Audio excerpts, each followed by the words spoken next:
Hey, it's Allison Law, and you're listening to the Literary Atlanta podcast. Like most kids educated in American schools, I first read To Kill a Mockingbird as a freshman or sophomore in high school. It bugs me now that I can't remember if it was 9th or 10th grade. Regardless, I just know that it was required summer reading for English class. I still have my copy of the dog-eared lavender paperback. I fell in love with Scout, Jem, and Dill, and their adventures to learn more about the mysterious Boo Radley. I also wasn't immune to the bigger story that was playing out in this small town in Alabama, where Scout and Jem's father, Atticus, was defending Tom Robinson, an African-American man falsely accused of raping a white woman. Published in 1960, To Kill a Mockingbird went on to win the Pulitzer Prize for Fiction and to sell more than 30 million copies worldwide. The film adaptation of the novel was released in late 1962 and garnered 3 Academy Awards, including Best Screenplay for Horton Foote's adaptation and Best Actor for Gregory Peck, who played Atticus Finch. The book's author, Nell Harper Lee, was an intensely private person. She divided her time between New York City and her hometown of Monroeville, Alabama, where she shared most of her years with her older sister, Alice. Like her father, Alice Finch Lee was an attorney, and she managed all of her famous sister's legal and financial affairs until she fell ill. Alice died in 2014 at the age of 103. Harper Lee suffered a debilitating stroke in 2007. Other health problems like failing eyesight and hearing plagued her and made it necessary for her to move to an assisted living facility in Monroeville. That's why in 2015, when publisher HarperCollins announced they would release a second Harper Lee novel, Go Set a Watchman, many were concerned. With Alice gone and Harper in poor health, who was calling the shots and ensuring that Harper Lee's wishes were being followed? If the manuscript for Go Set a Watchman had been sitting in a safe deposit box for more than 50 years, wasn't there a good reason for that? Harper Lee's lawyer, Tanya Carter, said the discovery of Go Set a Watchman was a complete surprise. They thought the manuscript had long since been missing and was gone forever. Carter and the publisher released a statement from Harper Lee in 2015, which said, "I'm alive and kicking and happy as hell with the reactions to Watchmen." Although Harper Lee wrote Go Set a Watchman before To Kill a Mockingbird, the book is considered a sequel because it's set in the 1960s and features Scout as an adult living in New York City who returns to Alabama to visit her father. Go Set a Watchman sold more than 1 million copies in North America in its first week on sale. Harper Lee died 7 months later in February 2016. So many stories persist around Harper Lee's life and writing that it's often hard to separate fact from legend. I tell you all of this to set up this week's interview, because today marks the publication of a new book about Harper Lee and one of her most beloved characters. It's a biography of Atticus Finch. And my conversation with its author, historian Joseph Crespino, is straight ahead on episode 38 of Literary Atlanta.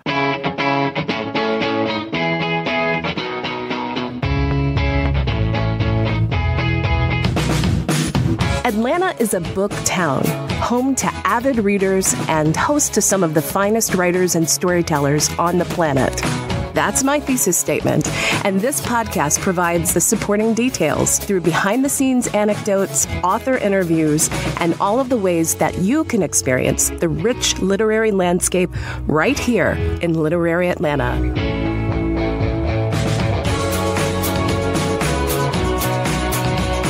Joseph Crespino is the Jimmy Carter Professor of History at Emory University, where he concentrates his teaching and scholarship on the 20th century United States and the American South since Reconstruction. He has written 3 books, including In Search of Another Country, which won the 2008 Lillian Smith Book Award, and Strom Thurmond's America. Joseph's 3rd book, Atticus Finch, comes out today, Tuesday, May 8th. It's touted as the biography of one of American literature's most beloved fictional characters. The subtitle of the book is Harper Lee, Her Father, and the Making of an American Icon. The audience for Atticus Finch is more mainstream than academic, but Joseph approaches his subject matter in the same way that he has researched and written about Southern history and politics.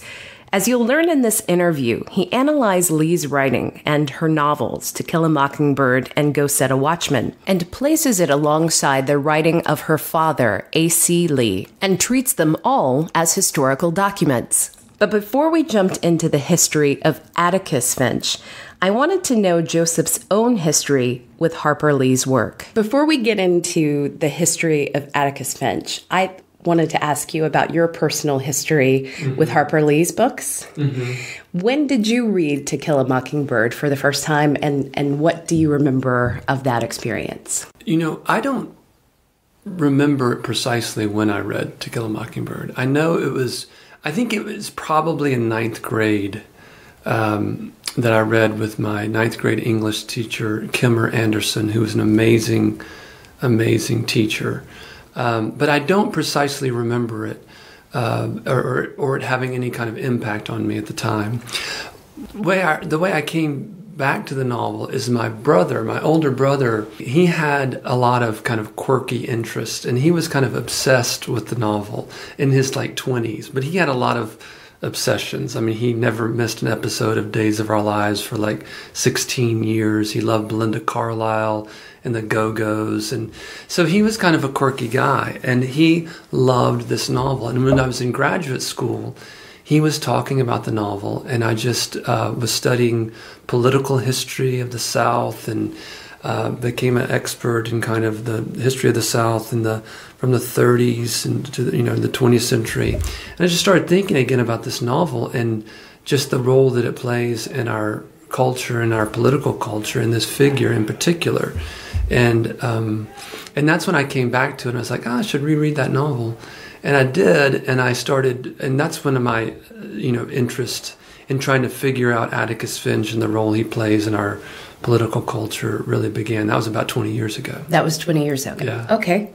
All right. So let's fast forward then. February 2015, HarperCollins, a major publishing house in New York, announces that that the attorney for Harper Lee has discovered a manuscript that was unpublished, and that's Go Set a Watchman, and they're going to publish it after all of these years. And this is a really controversial, still to this day, announcement and publishing.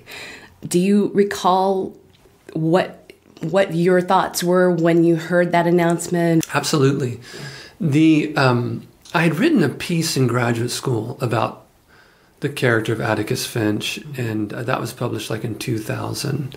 And I'd always wanted to come back to that. I always wanted to come back to the novel and the character. But it's really hard to do because all you had was the text itself, right? The last time Harper Lee ever spoke on the record about her fiction was in March of 1964. Think about all the things in Southern history that hadn't happened by March of 1964, right? And so there was so little to kind of grab hold of in thinking about the novel and its importance. There was just the book itself and a handful of things that Harper Lee had said about it at the time when the book came out and the movie came out, and that was it. And so when it was announced that Watchmen was coming out, I was enormously excited and to see maybe this would be this is going to be interesting to see what it's like. And I tried to get an advanced copy through my literary agent, and she was like, forget about it. Nobody's getting embargo. it. I did have a bookseller friend who eventually was like, I get them on a Monday night. They go on sale on Tuesday. If you come by the shop at 5, maybe we can work something out.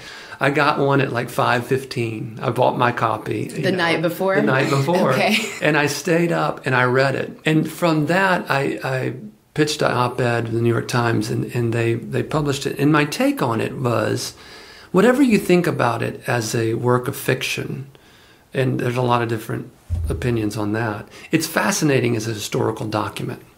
And that's how I read it, is just insight into Harper Lee's concerns and preoccupations there in 1957. She writes it during the first 3 months of 1957.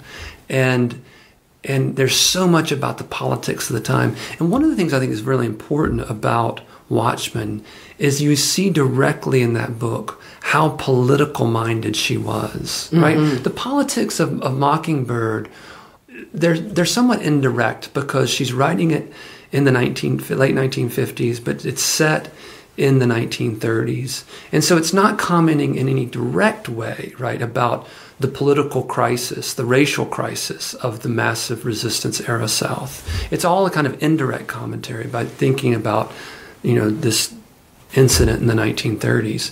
But in Watchmen, you see she's very much engaged with exactly what's going on, and she's struggling to try to articulate something important about that political moment. And so, again, there are flaws with that book, like there are flaws with everybody's first time novel.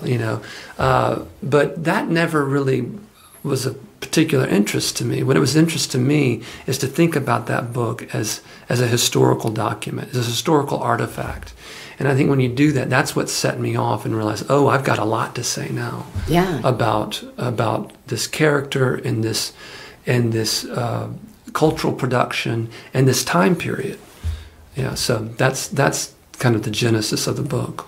To your knowledge, is there anybody else? Are there other historians who have written a biography of a fictional character before? Well, not many, but there are some precedents. Jill Lepore, who is a historian at Harvard and writes a lot for the New Yorker. Yeah, she wrote a lovely little book on Wonder Woman. Okay, that's right. That's right. Yeah, which was kind of a inspiration. I mean, I thought about that book and it's part of what made me think about doing it this way. And there have been other more kind of literary historians, literary scholars who write kind of deep historical books about Mark Twain's fiction or these kinds of things. So those were kind of some of the models for me. Okay. But also, historians like Sean Wilentz, who writes about Bob Dylan, right? Who is himself is this kind of fictional creation, right? Robert Zimmerman creates the person of Bob Dylan. So those were books, the kinds of books that I had read and loved and made me think about approaching the topic in this way. And also Atticus Finch, as much or more than any other fictional character, people write about him as though he was actually a real person. I mean, already, there are Amazon reviews of my book up where people will say, oh, a biography of Atticus Finch. There's nothing in this book about his childhood. It's very disappointing. I mean, he's not a real person, So, I mean, it's just amazing how people think about Atticus as this real person. Mm-hmm. And of course he's not. And so it's odd, it's funny, but I'm kind of playing on that in the title. In the prologue to Atticus Finch, you explain that Harper Lee's friends gifted her a year to write without having to work, and this was back in 1957. Right. This was actually Christmas of 56. Christmas of 56, they give her this gift, and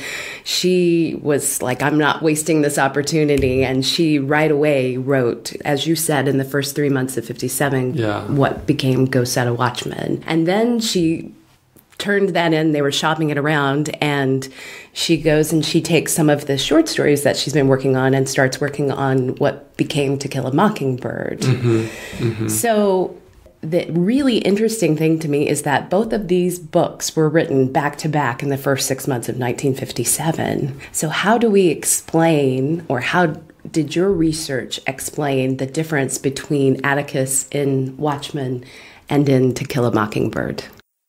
Well, first of all, I just want to point out that that's an important thing that the book does, is actually to document that chronology that you just laid out. And that's not something that we fully understood. Mm-hmm. And that's because of access I had to archives at HarperCollins. Jonathan Burnham, the publisher there, has been very generous in sharing with me kind of internal documents that we can say clearly that she began these projects as two separate projects, that Mockingbird is not just some kind of highly revised version of Ghost Set a Watchman, that she always imagined them as two separate projects, and that she always imagined them too, it's clear from those documents, as part of a longer narrative arc, that the Atticus of Mockingbird is the same Atticus of Ghost Set a Watchman, and that they're the same characters who kind of evolve over this 20-year period. Mm-hmm. So that's a very important thing.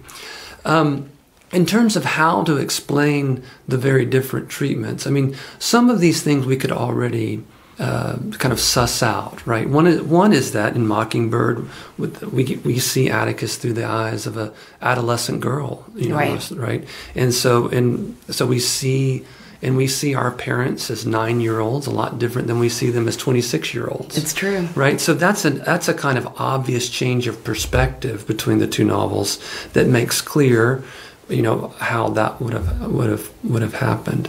But one of the things that I do in the book is I contextualize Harper Lee writing this character historically and what's happening in the South in 1956 and 57 and 58, right?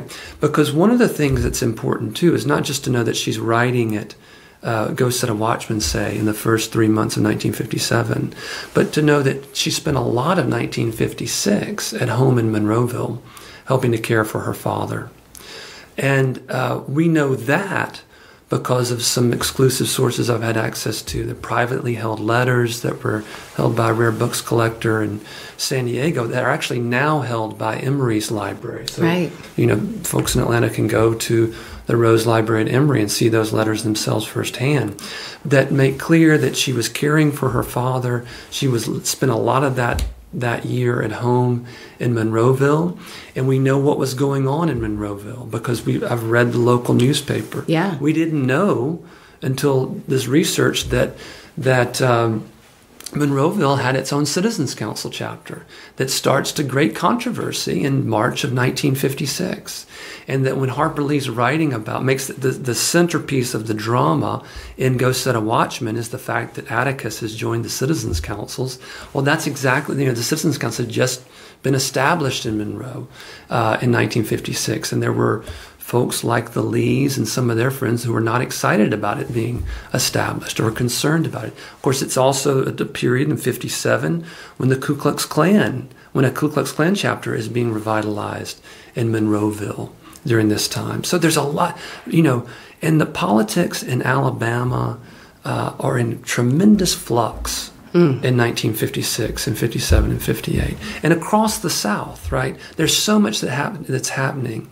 We think about the Brown decision in 1954 as kind of setting off this wave of massive resistance politics. And that's true, but there's subtleties in that narrative, and there's subtleties in that historical development. Because it's in Alabama, a kind of militant segregationist politics don't emerge immediately after Brown because people don't know how Brown's going to be applied. Right. They don't know what's going to happen. There's just this order that comes down from the court, and there's no implementation order. It'd be another year, right? So people are still figuring it out. Right. It wasn't until 1964 that they actually started integrating schools here in Georgia. That's right. At that time, they really didn't know or even really believe in some sections of the population that it was going to happen. Right. And people were organizing to make sure it didn't happen. Mm-hmm. And the citizens' councils were a main way. The Klan was another way. And so all of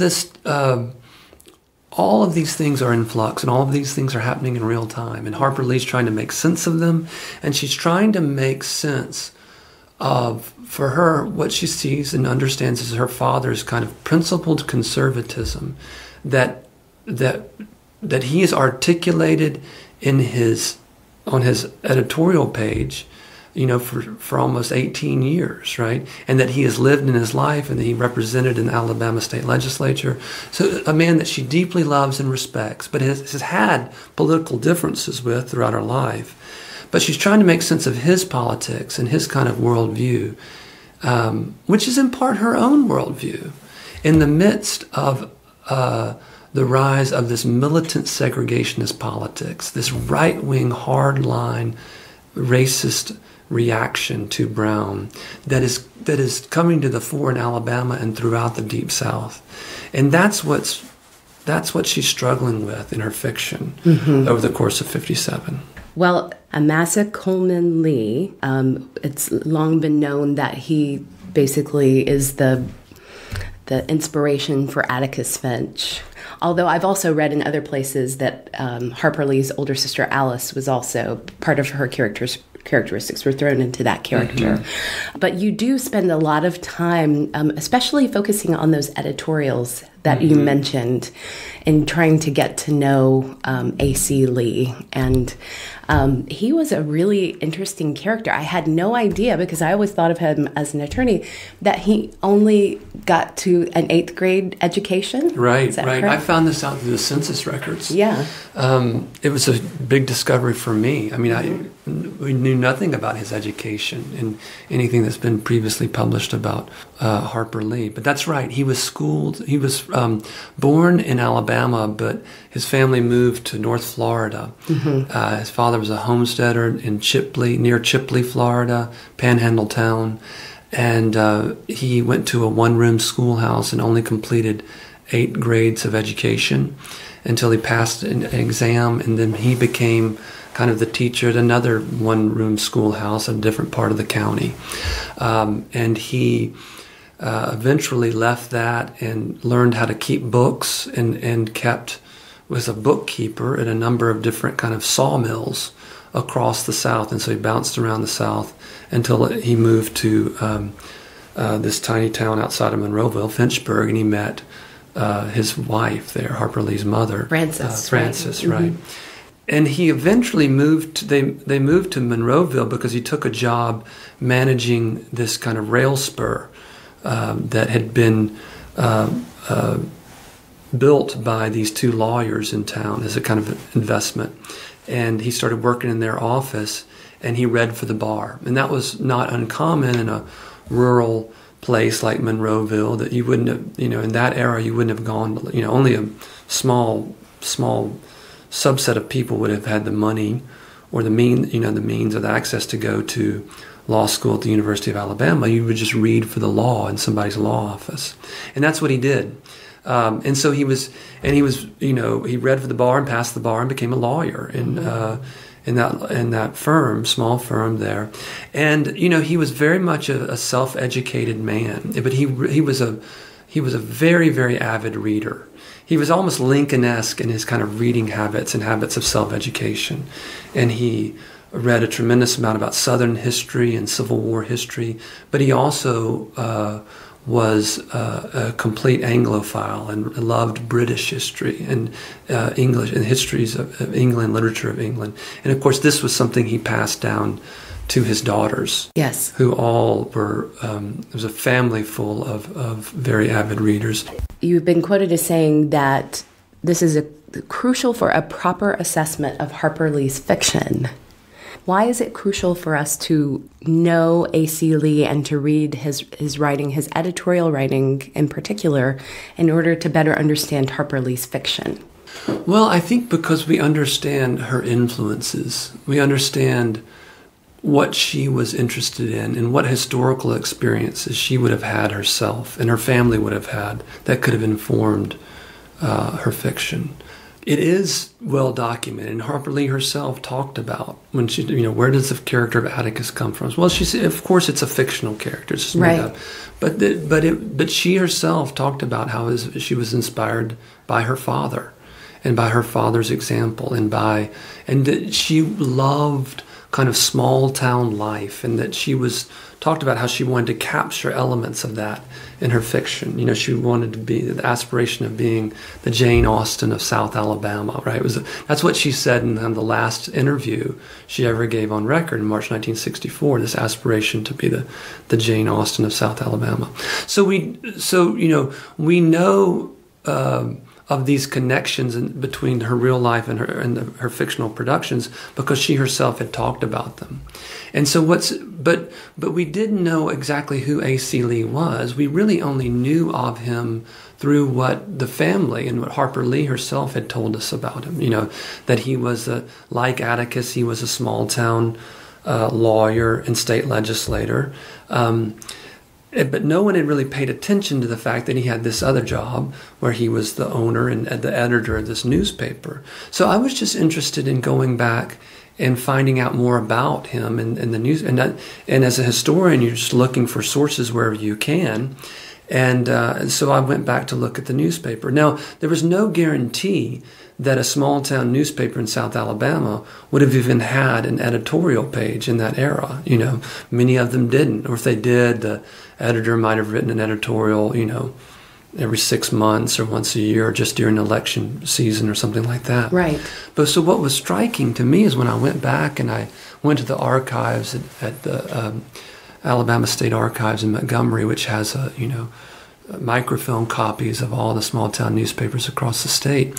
And I immediately was just amazed to see, not only did he have an editorial page, but he was a prolific editorialist. He was writing sometimes 3-4 editorials each week, and not just about local politics or state politics, right, but about national politics and international politics, everything, and it spoke to his ambitions as a writer and as a reader. And it was clear, too, from that he really took seriously his role as the editor and operator of a free press in a small d democratic society, right? That, of course, one with great flaws and great blind spots. That who participated in that democracy? Well, white folks in the 1930s, and that was the obvious thing that stands out when you go back and you read those historical sources.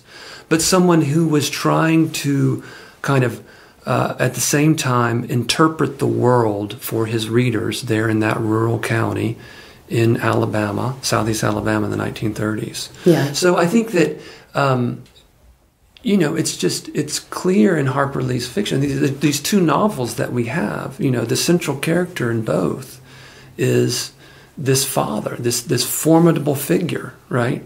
So why do those things matter for understanding her fictions? Because it's clear that A.C. Lee was a formidable figure in Harper Lee's own life, and that her fiction is trying to make sense of her own relationship with her father, So all of that's important. And those editorials were just a gold mine in terms of being able to see how her father could have inspired both versions of Atticus that we see in these two, that seem so contradictory to us when we encounter them in her fiction.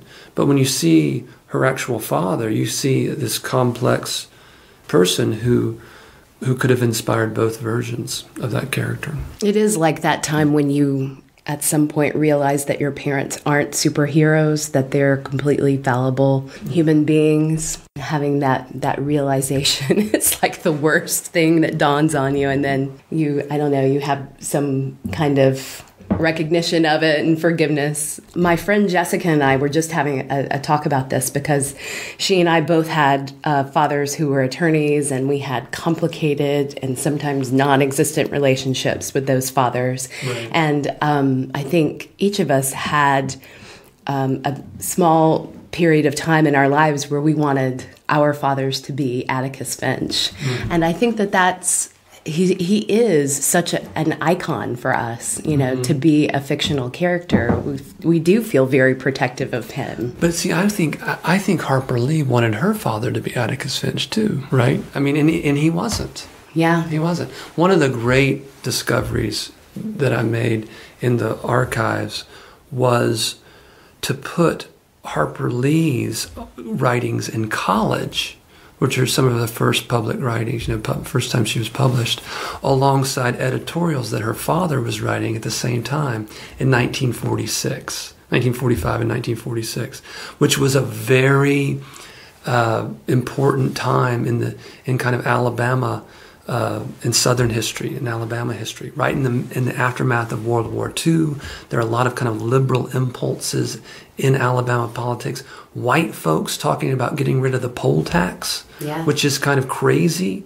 Many people thought it was crazy because many people, and there were also a burgeoning civil rights movement in which African American veterans are coming back and making claims to the vote and to their role in democratic life back home. If they could sacrifice, abroad, if they could fight for democracy abroad, they wanted to see it, operating back home in Alabama. So it was a really tumultuous time, and both of them were writing about things that were going on, and they're writing about them in very different ways. And so you can put his editorials alongside her columns in various things at the University of Alabama and see the argument that they would have been having around the dinner table. You can kind of imagine it. Mm-hmm.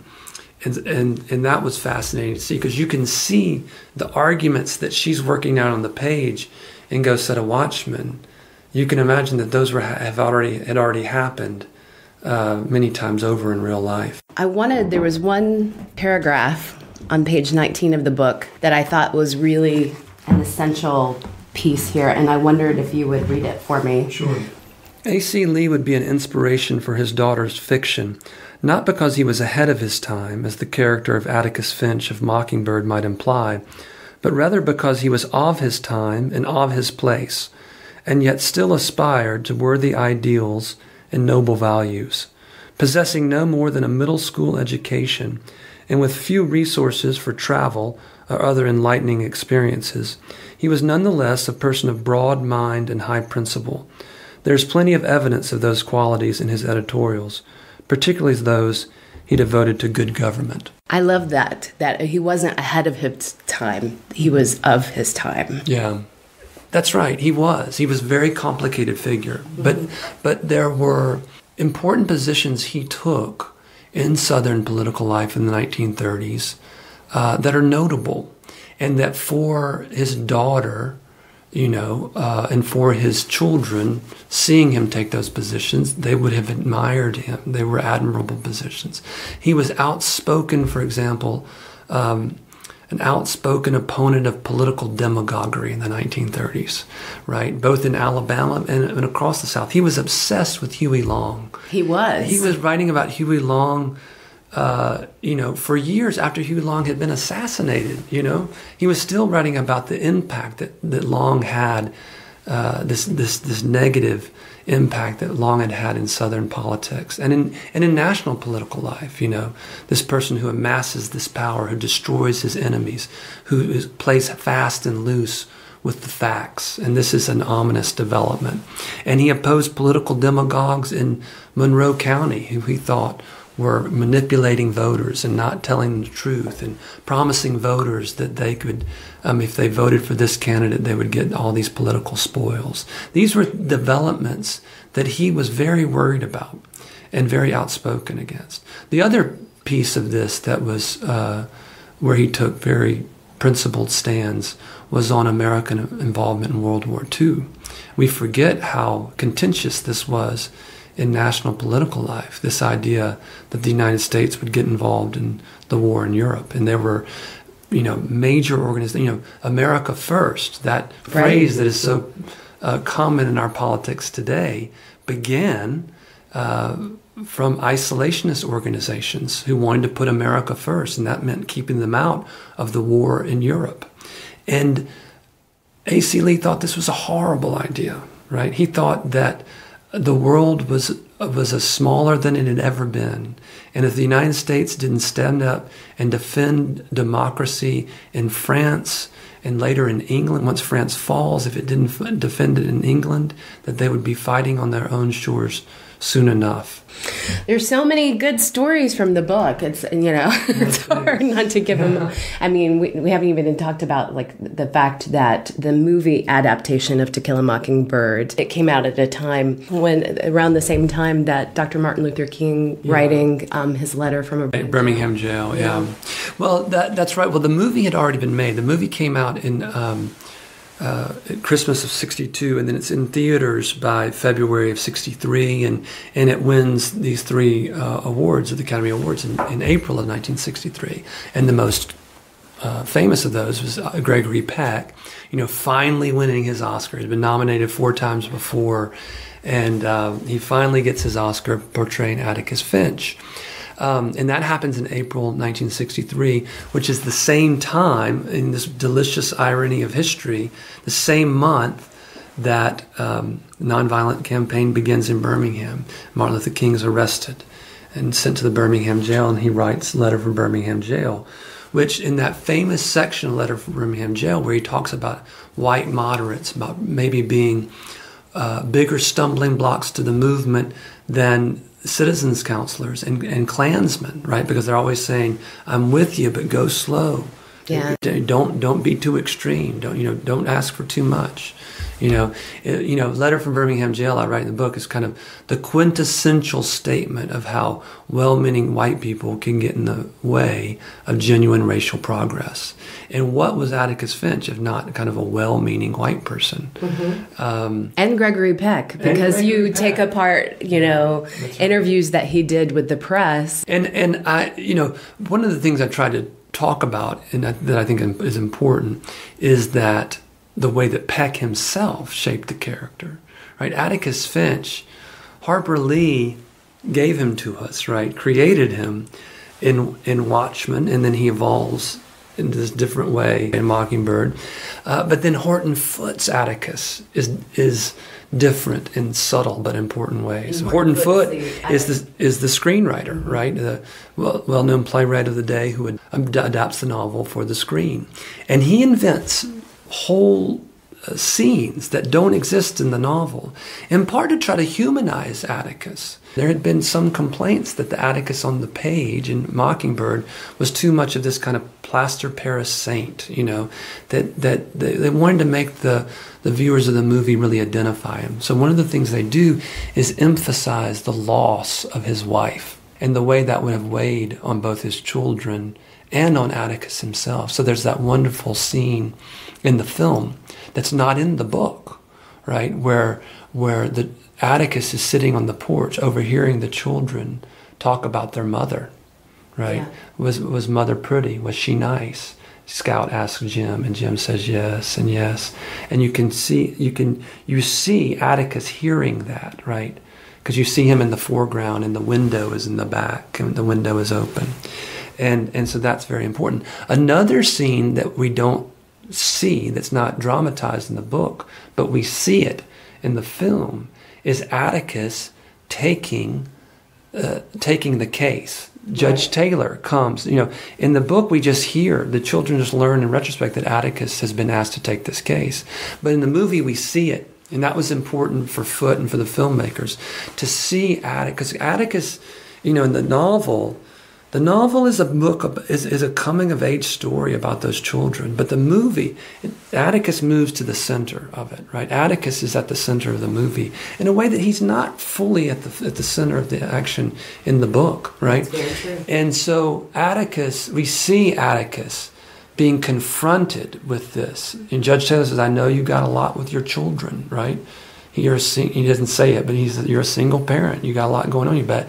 I appreciate if you take this case," or whatever he says exactly. And Atticus, says, "Yes, I'll take it." And what's fascinating too is to look at the direction that Foote gives in the screenplay, in the way that Peck actually articulates it. One of the fantastic sources I found out in the motion picture archives in Los Angeles is the script that Gregory Peck used, right? His actual script, where he made all of these notes in the margins about what he wanted to emphasize, how he wanted to play that scene.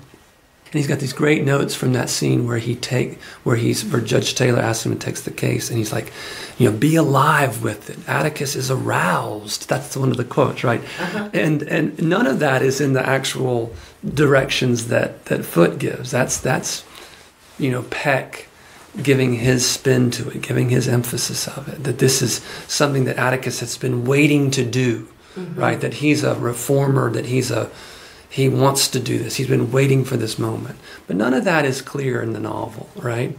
And of course, certainly none of that is clear kind of historically when you think about a person in that position. The biography of Atticus Finch, Warts and All, launches tonight at the Jimmy Carter Presidential Library. Joseph Crespino will begin his talk at 7 p.m. Acapella Books will have plenty of copies of this new hardcover. You know, I often tell people that Atlanta hosts an average of 3 book events a week. However, my math may be all wrong this spring because this week it's more like 3 book events a night. I can't talk about all of the events, but I'll do my best to get through some of the highlights. If you've been listening to the Literary Atlanta podcast since the beginning, you'll remember that our first guest was Darren Wong. I'll be talking to Darren again Wednesday night at the Wren's Nest as part of the Beyond Books monthly author series. This is your chance to ask Darren about his debut novel, The Hidden Light of Northern Fires. Beyond Books begins at 7 p.m. Also on May 9th, author and candidate for Georgia Governor Stacey Abrams visits Karis Books and More to talk about her new book, Minority Leader, How to Lead from the Outside and Make Real Change. Karis is expecting a big crowd for this event, so seating and parking are going to be limited. I suggest you show up early for this event that starts at 7:30. The first African-American woman to win 2 National Book Awards will be at the Carner Center on May 10th. Jasmine Ward visits Atlanta on her paperback tour for the book Sing, Unburied Sing. Also on May 10th, the Georgia Center for the Book hosts one of its popular documentary screenings at the Decatur Library Auditorium. The film this time is Cheating the Stillness, The World of Julia Peterkin. Peterkin's novel, Scarlet Sister Mary, won the 1929 Pulitzer Prize for Fiction. African-American scholar and activist W.E.B. Du Bois called her a Southern white woman with the eye and the ear to see beauty and know truth. Catch the documentary at 7:15. Also on May 10th, Rick Bragg returns to Atlanta to talk about his latest memoir, The Best Cook in the World. Foxtail Bookshop is hosting a ticketed event for Bragg at the Elm Street Cultural Arts Village. Your $30 ticket includes admission for one and a signed copy of The Best Cook in the World.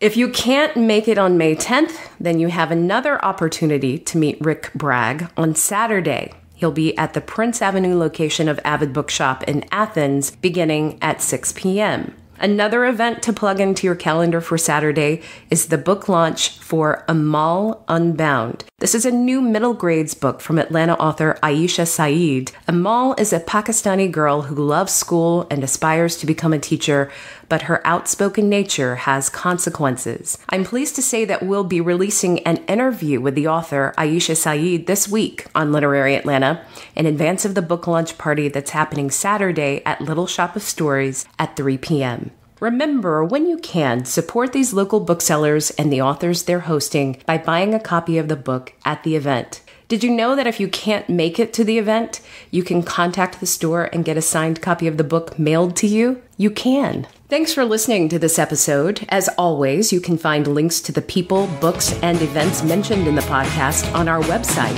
at literaryatlanta.com. You can listen to episodes there or download them wherever you like to get your podcast. That may be Apple Podcast, the FM Google Player, Stitcher, Radio Public, or TuneIn. I'm Allison Law, your host. Until next time, take care and stay lit curious.